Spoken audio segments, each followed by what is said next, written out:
बिस्मिल्लाहिर्रहमानिर्रहीम अस्सलाम वालेकुम dears, this is me Ali Akhtar. आज हमारे पास टॉपिक है चैप्टर नंबर 3 डायनामिक्स, क्लास 9 से फिज़िक्स से। इसका पहला टॉपिक है फोर्स एंड मोमेंटम। तो पहले पहले हम फोर्स को डिफाइन करेंगे, उसके बाद हम मोमेंटम को इंशाल्लाह। तो फोर्स की अगर डेफिनेशन की बात करें तो फोर्स की डेफिनेशन ये है,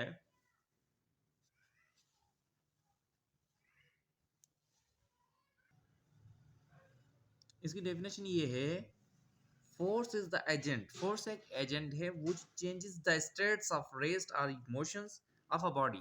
यानी कोई ऐसी बॉडी जो मोशन में हो, हम अब उसके फोर्स की मदद से उसे एक रेस्ट में लाएं, उसकी हालत को, स्टेट को चेंज करें। या अगर कोई ऑब्जेक्ट अगर रेस्ट में है, हम उसी फोर्स की मदद से हम उस ऑब्जेक्ट को मोशन में लाएं, तो हम उसे क्या कहेंगे, फोर्स। और इससे मेन इंपॉर्टेंट पॉइंट्स एक ये है कि फोर्स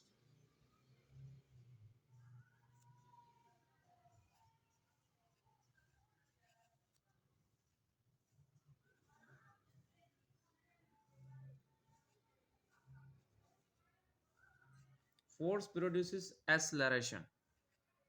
यानी इसका मकसद ये है कि जब भी हम किस ऑब्जेक्ट पर फोर्स लगाते हैं तो उसके अंदर एक एक्सेलरेशन प्रोड्यूस होती है।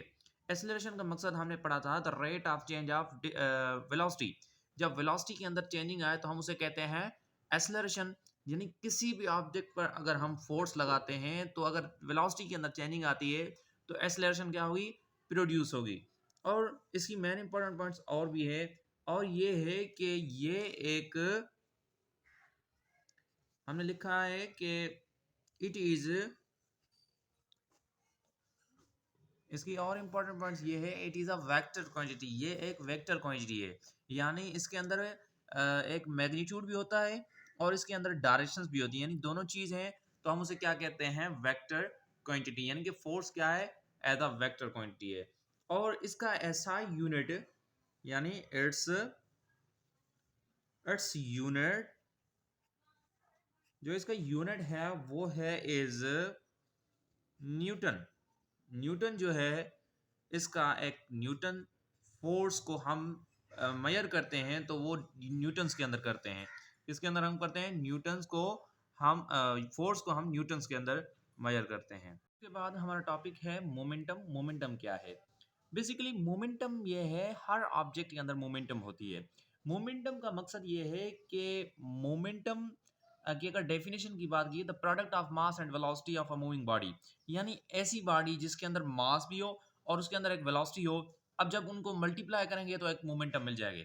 लेकिन अगर हम बात करें मोमेंटम है क्या, मोमेंटम अगर एक बॉल है, बॉल एक तेज रफ्तार के अंदर है, जब अपने हैंड्स की मदद से हम उसको रोकेंगे, या एक कार है, यानी ये डिपेंड करती है हर ऑब्जेक्ट के उस मास पे। अगर मास हमारा उस ऑब्जेक्ट का ग्रेटर है तो मोमेंटम विल बी ग्रेटर होगी। यानी इस पर डिपेंड करती है कौन सी, मोमेंटम। आइए देखते हैं इसकी डेफिनेशन को।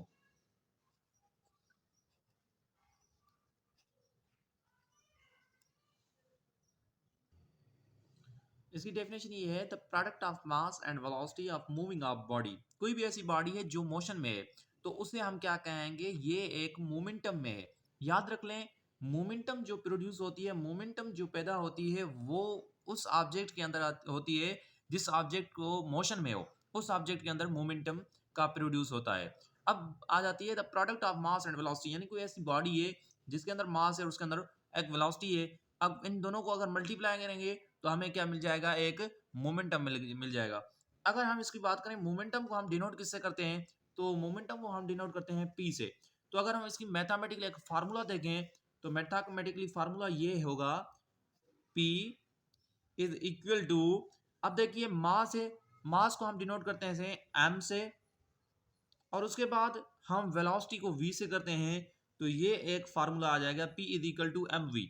यानी momentum is equal to mass into velocity. ये एक फार्मूला है जिसके तहत से हम मोमेंटम को फाइंड आउट कर सकते हैं। अब आगे से ये इसके मेन सम पॉइंट्स ये है कि क्या भाई ये वेक्टर है या यानी कि इसका यूनिट क्या है। तो उसकी अगर हम बात करें कि ये एक वेक्टर क्वांटिटी है।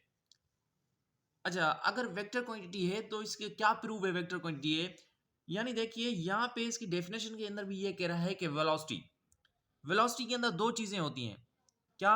एक तो होता है मास, एक तो होता है मैग्नीट्यूड, और दूसरी डायरेक्शन।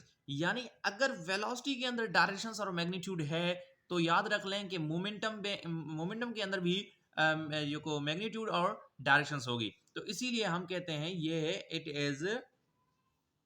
इज वेक्टर क्वांटिटी, यानी ये एक वेक्टर क्वांटिटी है।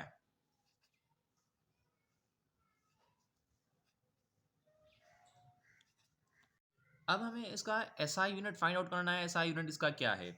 जिस मेथड से हमने कहा कि भाई ये एक फार्मूला है, जो ये एक फार्मूला हमें दिया गया था, हमने कहा कि P is equal to M V, तो इसी फार्मूले से हम इसको फाइंड आउट करेंगे, इसका एसआई यूनिट लाएंगे। तो P हमारा सेम रहेगा। मास का जो एसआई यूनिट है वो है तो केजी, और उसके बाद जो वेलोसिटी का एसआई यूनिट है वो है mass upon M upon S. ठीक है, एम अपॉन एस जो है ये एक फार्मूला यूनिट है वी का।